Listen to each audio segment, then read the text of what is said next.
జై శ్రీరామ్. అందరికీ నమస్కారం. వెల్కమ్ టు న్యూస్ అఖండ. నేను మీ కస్తూరి శ్రీధర్. మిత్రులారా, మీకందరికి కూడా ఒక ఇంట్రెస్టింగ్ వార్తనైతే తీసుకొని వచ్చిన. ఇప్పుడు సపోజ్ మనకందరికీ తెలిసిందే, అడవికి సింహం వచ్చేసి రాజు అనమాట. ఆ సింహం తన స్వభావాన్ని మర్చిపోతే ఏమవుతుంది?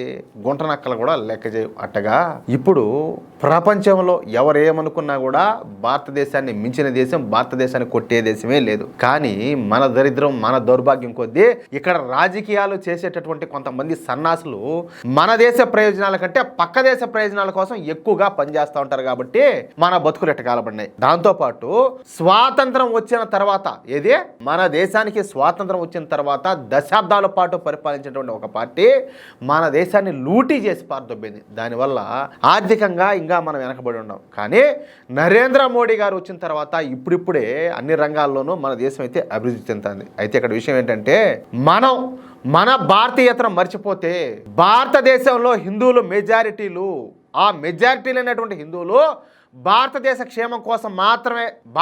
కోసం మాత్రమే ఆలోచన చేస్తారు అన్న విషయాన్ని ప్రతి ఒక్కరు కూడా గుర్తుపెట్టుకోవాలా, దానికోసం పనిచేయాలి. లేకపోతే చెప్పినా కదా, ఊర కుక్కలు కూడా మన మీదకి రక్కడానికి మీదకి వచ్చాయి. అప్పుడు మనం ఏం చేయాలా? మెట్టు తీసుకొని వాటి మూతి పళ్ళు రాలగొట్టాలా. అవునా కదా? సరే, ఇప్పుడు ఈ న్యూస్ చూడండి ఒకసారి. బిఎస్ఎఫ్ అంటే తెలుసు కదా మీకు. బిఎస్ఎఫ్ అంటే బార్డర్ సెక్యూరిటీ ఫోర్స్. ఈ బార్డర్ సెక్యూరిటీ ఫోర్స్ జవాన్లు మన దేశం యొక్క సరిహద్దులకు కాపలాగా వస్తూ ఉంటారు. అర్థమవుతుందా? మన దేశంలోకి చీమ కూడా దూరకుండా తమ ప్రాణాలకు తెగించి మరీ పనిచేస్తూ ఉంటారు.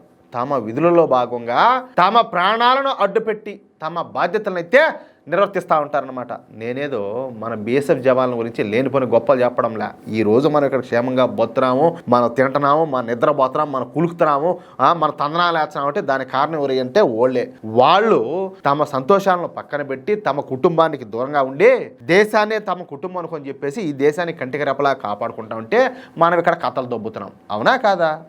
అయితే మనలో ఉండే కొంతమంది దేశం కోసం, దేశ క్షేమం కోసం ఆలోచన చేస్తారు. ఇంకొంతమంది దేశం ఎట్టబోతే మాకేమన్నా మేము బాగా బతికితే చాలు అనుకుంటారు. ఖచ్చితంగా వాళ్ళ రక్తం అయితే కలుషితం అయిపోయి ఉంటుంది. ఖచ్చితంగా ఎక్కడో ఈ సంకర్ జాతి అనేది దాని కణాలు అనేవి పాకుతూ ఉంటాయి రక్తంలో. అవునా కదా? సరే, ఇక న్యూస్ విషయానికి వస్తే, మొన్న మన భారత ప్రభుత్వం ఆపరేషన్ సింధూర్ నిర్వహించిన తర్వాత పాకిస్తాన్కు చెందినటువంటి రేంజర్లు ఎల్ఓసి వద్ద పెద్ద ఎత్తున కాల్పులు ప్రారంభించారు. ఈ మోటార్లు, అదేవిధంగా ఆర్టిలరీ గన్స్, యుద్ధ ట్యాంకులతో ఈ ఎల్ఓసి వద్దనున్నటువంటి మన దేశంలోని గ్రామాలపైన విచక్షణారహితంగా కాల్పులు జరిపినారు. మీరు కూడా చూసే ఉంటారు కదా, ఎంతోమంది అమాయకులు కూడా జరిపినారు ఆ ముండా కొడుకులు చేసిన కాల్పుల్లో. ఇప్పుడు వాళ్ళు మగవాళ్ళు ఏంటే, వాళ్ళు మగపుట్టుకు పుట్టింటే, వాళ్ళంత వీరత్వం ఉంటే సైన్యం మీద పోరాటం చేయాలి. అంతేగాని వాళ్ళు ఏం చేశారు? అమాయకులైన నిరాయుధులైనటువంటి సామాన్య ప్రజలపైన దాడులు చేశారు. మగవాళ్ళు అంటారు వాళ్ళకంటే ఒళ్ళు మేలు కదా. అంతేకాకుండా ఎల్ఓసి దాటి వచ్చి మన గ్రామాలను ఆక్రమించుకోవడానికి ప్రయత్నం చేశారు. ఈ విషయం తెలుసుకున్నటువంటి మన బిఎస్ఎఫ్ జవాన్లు ఈ పాకిస్తాన్ రేంజర్ల మీదకు దూసుకుపోయినారు. వాళ్లకు పట్ట పగులు కూడా చుక్కలు చూపించారు. ఈ క్రమంలోనే మన బిఎస్ఎఫ్ జవాన్లు తమ ప్రాణాలను అడ్డుపెట్టి మరీ మన దేశ సరిహద్దుల్లో ఉన్నటువంటి గ్రామస్తులను అయితే రక్షించారు. ఒక్క పాకిస్తాన్ రేంజర్ను కూడా ఎల్ఓసిని దాటనీయకుండా అడ్డుకున్నారు. ఈ క్రమంలోనే మన బిఎస్ఎఫ్ జవాన్లు జరిపినటువంటి కాల్పుల్లో పెద్ద సంఖ్యలో ఈ పాకిస్తాన్కు చెందినటువంటి రేంజర్లంతా కూడా కుక్క సాగు తెచ్చారు. ఈ విషయాన్ని స్వయంగా మన కేంద్ర హోంశాఖ మంత్రి అయినటువంటి అమిత్ షా గారే తెలియజేశారు. ఓకేనా? సరే, ఇక అసలు విషయానికి వస్తే, ఈ పాకిస్తాన్తో పాటు ఏ మాత్రం నీతి, జాతి, సిగ్గు, శారం, లజ్జ, మానం, ఆత్మాభిమానం ఏ మాత్రం కూడా లేనటువంటి ఈ బంగ్లాదేశ్కు మన దేశంలోని పశ్చిమ బెంగాల్ రాష్ట్రానికి కొన్ని వందల కిలోమీటర్ల సరిహద్దు రేఖ ఉన్న సంగతి మీకు కూడా తెలిసే ఉంటుంది. అయితే ఈ సరిహద్దుల పొడవున మన బిఎస్ఎఫ్ జవాన్లు విధులు నిర్వర్తిస్తున్నారు. ఈ మధ్య ఈ బంగ్లాదేశ్ నుంచి వచ్చినటువంటి జిహాదీలు ఈ ముర్షిదాబాద్ దగ్గర నుంచి భారత్లోకి అక్రమంగా ప్రవేశించి హిందువులపైన దాడులు, లూటీలు, దహనాలకు పాల్పడినారు. దీంతో కేంద్ర ప్రభుత్వం ఈ బంగ్లాదేశ్ సరిహద్దులను ఆనుకుని ఉన్నటువంటి ఈ ముర్షిదాబాద్ జిల్లా వద్ద కూడా పెద్ద ఎత్తున ఈ బిఎస్ఎఫ్ పోస్టులు అయితే ఏర్పాటు చేసింది. ఇక్కడ మీకు క్లారిటీ కూడా ఇస్తాను నేను.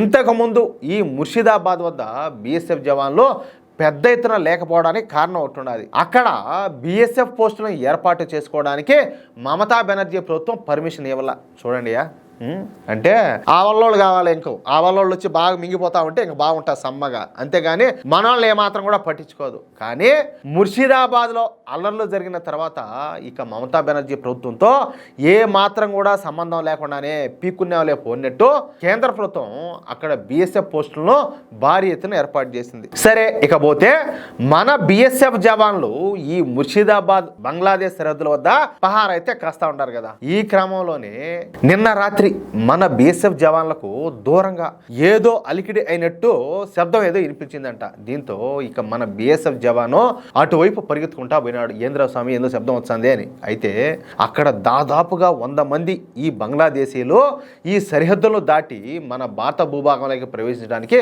ప్రయత్నం చేస్తా ఉన్నారంట.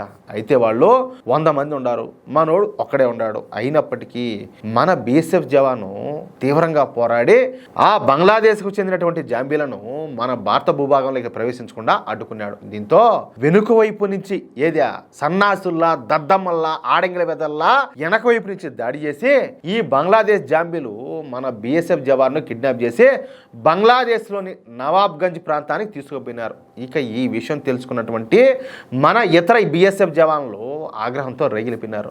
మన దేశంలోకి అడుగు పెట్టడానికి ప్రయత్నం చేయడమే కాకుండా మా జవాన్ను కిడ్నాప్ చేస్తారా, మీరంతా మీ బతికెంత, సరిగ్గా 5 గంటల్లో మా బిఎస్ఎఫ్ జవాన్ను విడిచిపెట్టకపోతే మీ పైన ఖచ్చితంగా దాడి చేస్తాము, మీ అంతు చూస్తామంటూ బంగ్లాదేశ్ బోర్డర్ గార్డ్స్కు మన బిఎస్ఎఫ్ జవాన్లు అయితే గట్టి వార్నింగ్ ఇచ్చి పడేశారు. అంతే, ఇక మన బిఎస్ఎఫ్ జవాన్లు ఇచ్చినటువంటి వార్నింగ్తో భయపడిపోయినటువంటి ఈ బంగ్లాదేశ్కు చెందినటువంటి బోర్డర్ గార్డ్స్ వెంటనే ఆ నవాబ్గంజ్ ప్రాంతానికి వెళ్ళి బంగ్లాదేశ్ జాంబీలు కిడ్నాప్ చేసినటువంటి మన బిఎస్ఎఫ్ జవాన్ను విడిపించుకొచ్చి మళ్ళీ మనకు అప్పగించారు. అంతేకాకుండా ఇకపైన భవిష్యత్తులో ఇలాంటి తప్పులు ఎప్పుడు కూడా జరగకుండా చూసుకుంటామని చెప్పేసి వాగ్దానం చేశారట. సరే, వాళ్ళు మాట మీద ఎంత మాత్రం నిలబడతారనేది మనకు కూడా తెలుసు. కానీ మన జవానును క్షేమంగా మనం తిరిగి అయితే మనం తెప్పించుకోగలిగినాం అనమాట. అది విషయం.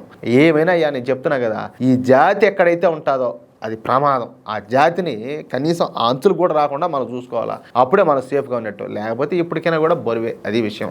ఏమంటారా మిత్రులారా? ఈ న్యూస్ కనుక మీకు నచ్చినట్లయితే ఖచ్చితంగా ఈ న్యూస్ నలుగురికి షేర్ చేయండి.